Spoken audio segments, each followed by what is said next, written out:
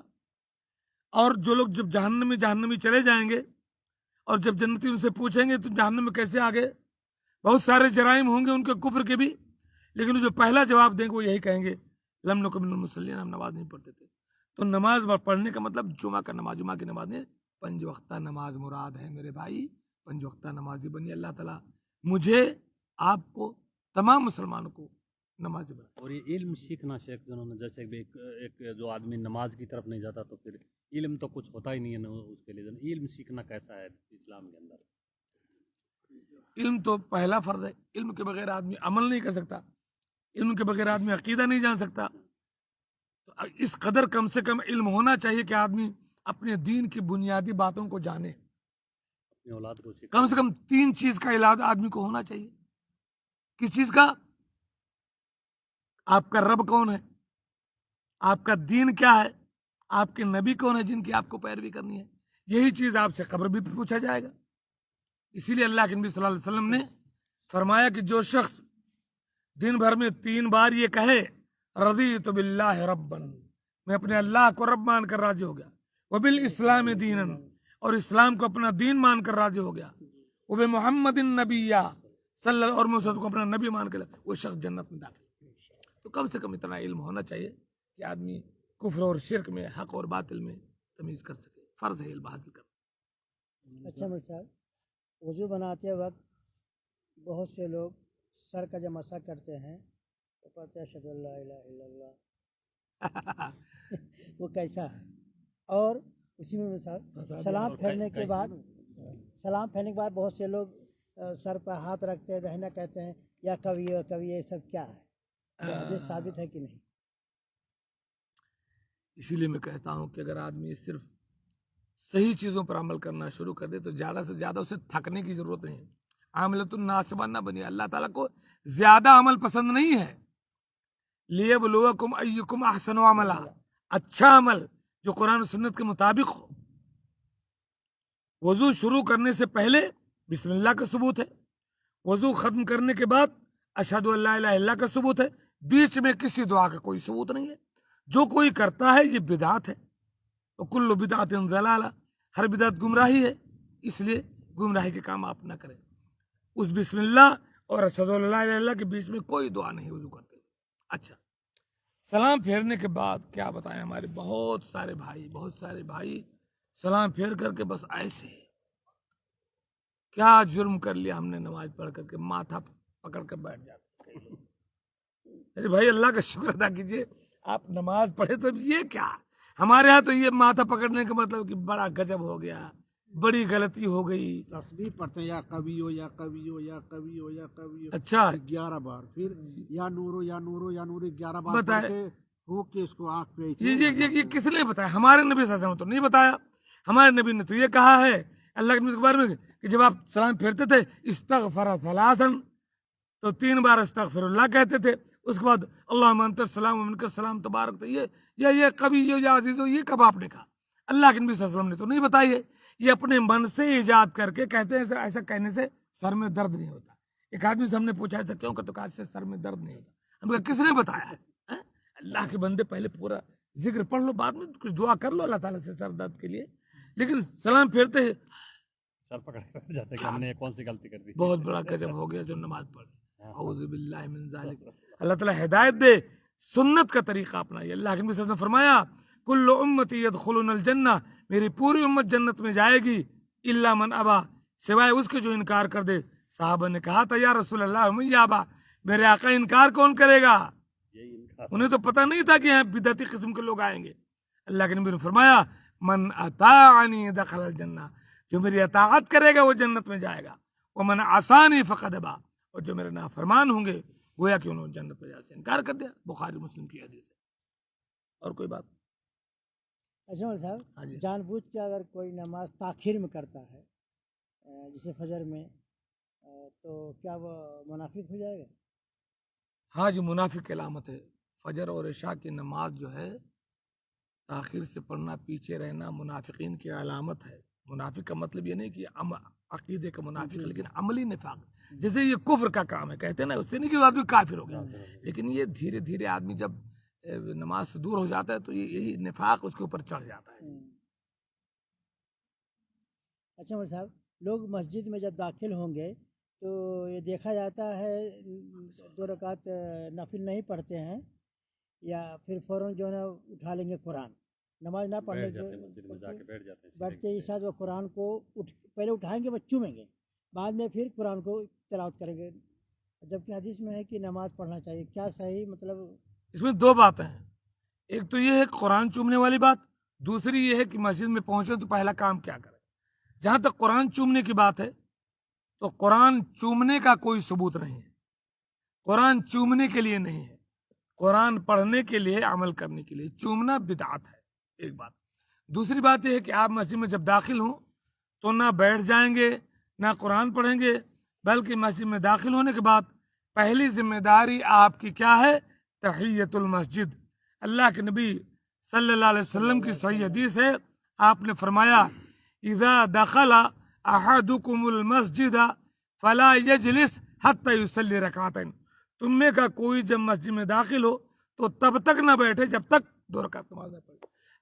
حتیٰ کہ جمعہ کی نماز کے جمعہ کا خطبہ بھی اگر ہو رہا ہو تب بھی آپ 2 رکعت پڑھ کر ہی بیٹھیں گے. اللہ کے نبی صلی اللہ علیہ وسلم خطبہ دے رہے تھے، سلیح غطفانی آئے اور بیٹھ گئے. اللہ کے نبی نے اپنا خطبہ روک کر کے کہا سلیح اٹھو سلیح کو 2 رکعت نماز پڑھو.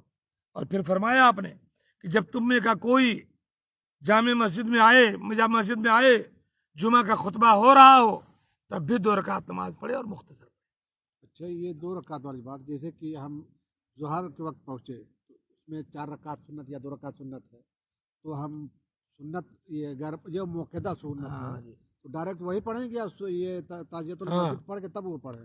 اچھا، سوال یہ پیدا ہوتا ہے کہ چونکہ حدیث میں ہے کہ بغیر 2 رکعت پڑھے نہ بیٹھے، تو ہو گیا آپ نے وہ جو موقعہ پڑھی وہ گویا کہ پڑھ کر بیٹھے تو آپ اس سے بری ہو گئے. اچھا شیخ، یہ سنتوں کا مسجد میں پڑھنا افضل ہے یا گھر میں پڑھنا افضل؟ سنتوں کا گھر میں پڑھنا افضل ہے. اللہ علیہ وسلم کا کیا طریقہ؟ اللہ رسول کا طریقہ تھا آپ گھر میں پڑھتے تھے، لیکن آج کل کے حالات میں کبھی کبھی ایسا ہوتا ہے آدمی سوچتا ہے میں گھر پہ آؤں گا، گھر میں کوئی کام آ جاتا ہے، غافل ہو جاتا ہے. گھر میں پہنچا 10 کام یہاں. تو اگر کوئی ایسا آدمی ہے جس کو گھر میں ڈسٹرب نہیں ہے تو اس کو گھر میں ضرور پڑھنا چاہیے مسجد سے ہٹ کر کے. لیکن اگر ڈسٹرب ہوتا ہے تو بہرحال مسجد ہی میں پڑھ لینا بہتر ہے. ویسے عمومی طور پر یہ کہا جائے گا کہ سنتیں گھر میں پڑھنا افضل ہے.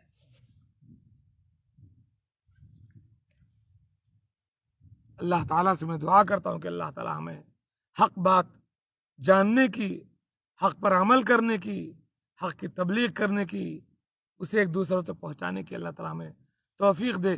اللہم ارنا الحق حقا وارزقنا اتباعہ وارنا الباطل باطلا وارزقنا اجتنابہ. اللہم ربنا لا تواخذنا ان نسینا واخطانا ربنا ولا تحمل علينا اسرا كما حملته على الذين من قبلنا ربنا ولا تحملنا ما لا طاقة لنا به واعف عنا واغفر لنا وارحمنا انت مولانا فانصرنا على القوم الكافرين آمين. وآخر دعوانا ان الحمد لله رب العالمين والسلام عليكم ورحمة الله وبركاته.